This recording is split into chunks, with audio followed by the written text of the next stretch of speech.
What's going on, everyone? It's the True Geordie back again with a UFC video coming at you today. Conor McGregor versus George St. Pierre. How is this even a thing? But it is. And apparently a lot of people want to see this, apart from me. But I'll get onto that later. We've got the UFC 217 live stream on the channel. We did that. I had a fucking great time. Did get a bit of shit of some people after watching that. Oh, here's a typical fat Conor McGregor fan who's been watching UFC 2 minutes. Alright, I might be slightly overweight. I take your point. But I'm not a 2-minute UFC fan. Thank you very much. I've been watching UFC since Tim Sylvia got knocked down by Randy Couture. Alright? I've had Frank Mir on the channel. Interviewed him. Dan Hardy. Interviewed him. I'm not a fucking 2-minute UFC fan. If you've just started watching me right now, just know you're in good hands. Yes, I got a bit emotional during the UFC 217 event. I think that's fair to say. But now that I've calmed down and I've watched the fights back in the cold light of day without a litre of vodka in us and 15 grand's worth of winnings coming back to me as I thought at the time on bets, didn't happen. I'm over it. I'm over it.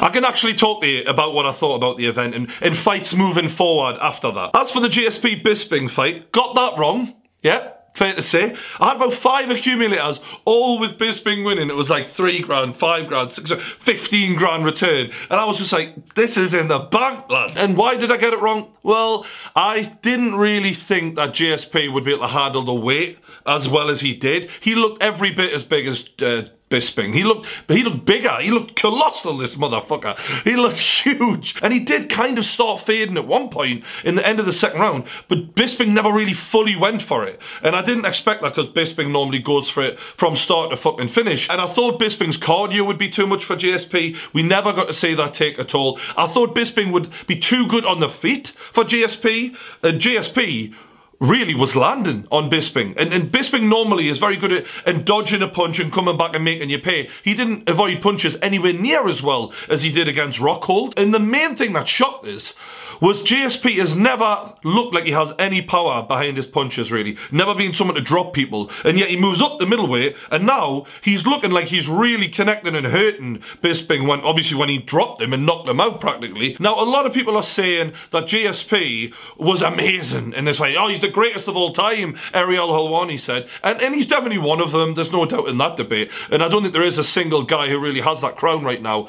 But I don't think he looked amazing in this fight. He did very well, all things considered, but really he got quite lucky that he fought, in my opinion, the worst Michael Bisping I've seen since UFC 100. And the reason for that is hesitance. In Michael Bisping's UFC 100 fight against Dan Henderson, he's constantly wary of the right hand. He's worrying, he's backpedaling, he's not setting his feet and feeling the power like Perillo's taught him to. He was worried about the takedown the whole entire time, which is exactly why, in my opinion, GSP's dropping him. Maybe he's just getting a bit old and it was a bad performance, a hesitant performance, and pretty disappointing, I think, for Bisping. If he fights like he fought against Rockhold, I still think he beats GSP, but it doesn't matter now because GSP's the fucking champion and it seems like everyone wants him to fight Conor McGregor. Now, personally, I just don't want this fight to happen, and it's not because I don't love mega fights, we all do, but I like shit that makes sense, and things have gotten crazy. McGregor is so good at 45 and 55. People are like,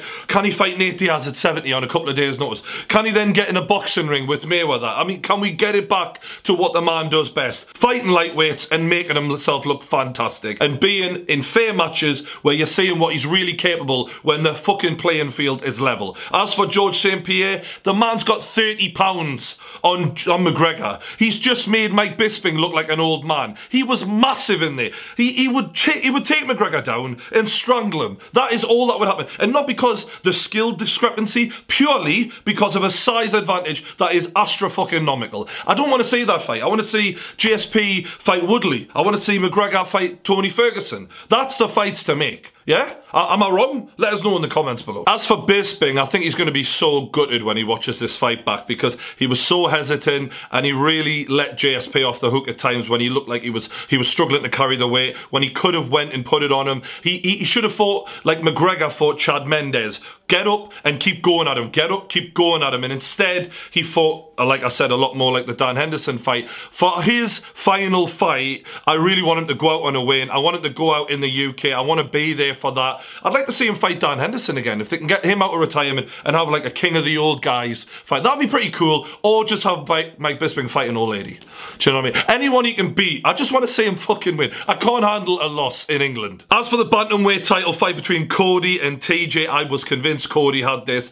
Cody, so confident in what happened in training, coming off the back of an amazing performance against Dominic. First round, Cody looked confident. He smashed him, dropped him, and I thought, right, that's it. You're going to win this now. And I think Cody thought the same thing, got too confident, and just let him back into the fight by being so confident. TJ, I'll give him credit for one thing. He mixed it up fantastically. Cody, one-dimensional, looking to just box. When TJ's missing with kicks, he's not making him pay for that. He's just backing off, letting him, and then coming back to boxing. You've got to mix it. This is mixed martial arts, and that's why TJ won the fight. Because in the second round, he regrouped, came back, mixed it up with the kicks, high, low. You didn't know what he was going to do next. Caught him with the head kick, caught him in the pocket with the punch, dropped him, finished him off brilliantly. A little bit of handbags at the end after that with the screaming in the face. I'm not into that. But I thought they embraced afterwards, showed respect, and it was a nice moment, to be fair. Fair play to the lads, because they came in, and in a bad blood fight, you want to see punches thrown. You want to see them fucking going to kill each other. And that's what we got. So many times with fights like Rashad Evans versus Rampage Jackson, they don't deliver. This fucking delivered. And I give credit to TJ for saying straight away, got this belt, going down, one Demetrius Johnson, I'm the pound for pound king, your run's over. You can't run from me anymore. That really puts the pressure on DJ, because I do think he bottled the last fight, and I think TJ would be a very fucking hard fight for him. Either man, for me, wins that fight out of DJ and TJ. They're the new pound for pound king. Moving on to the females, as we all like to do. Joanna Jędrzejczyk versus Rose Namajunas. I was so confident Rose was going to win this fight, and I think I told you a couple of times. I fucking told you! Yeah. I fucking told you!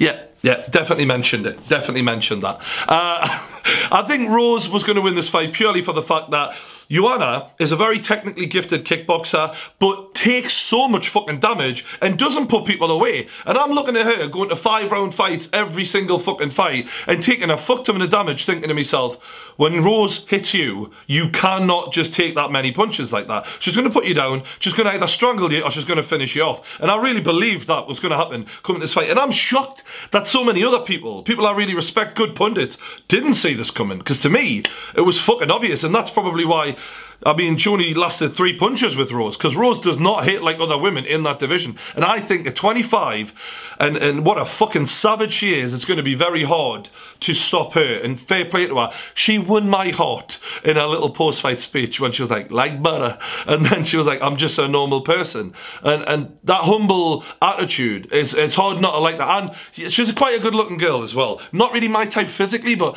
she's just got something about her that you warm to. And I think UFC have got the next big female star in her. She's fucking great. In terms of fights that are coming soon, Dana White has said he wants to make Darren Till versus Wonder Boy. That is the fight. Like, I'm all over that. I want to see that fight so bad, because that is the ultimate test for Darren Till to know, is he for real? Is he ready for a title shot? Because if you beat Wonder Boy, you can beat Woodley, because they're about just as good as each other. They're just different.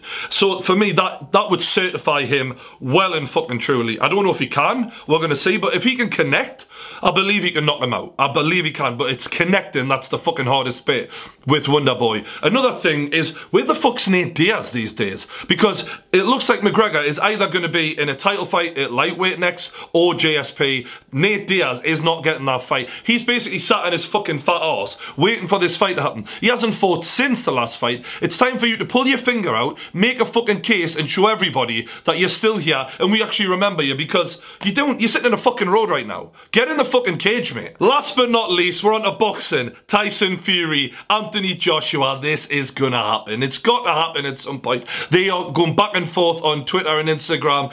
AJ's going, get in shape, you fat fuck. Tyson Fury saying, you fucking bum fighting weightlifter, when you gonna fucking fight a real fighter? And I'm loving it, because these two lads, they've got everything between the two of them to make the biggest fight in British boxing history by a fucking mile. They're heavyweights, they're both decorated, they're both legit when it comes to what they can do in the ring. Character-wise, you've got Anthony Joshua, who's the reformed bad boy, and Tyson Fury, who's still a bad boy, but occasionally drops the odd Bible sentence on you, you know what I mean? Like, I love the fact that they are such great characters as well as great boxers, and I just can't wait for this. I just hope that if it happens, we get the in-shape Tyson Fury, and then we get to find out what would happen if these two are at their absolute peak between them, because I think even though Tyson Fury seems confident, at 25 stone, I'll still bury you. Like, he still needs to get rid of that 7 stone or whatever the fuck it is, because I want to see him at his best.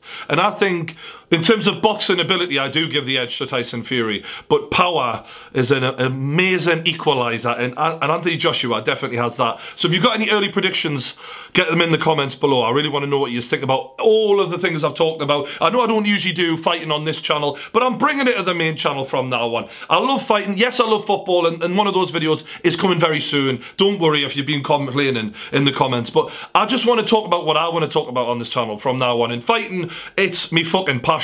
So hopefully you've enjoyed it. If you have, stay with me, stay subscribed, like the video. Thanks for watching, and I'll see you later.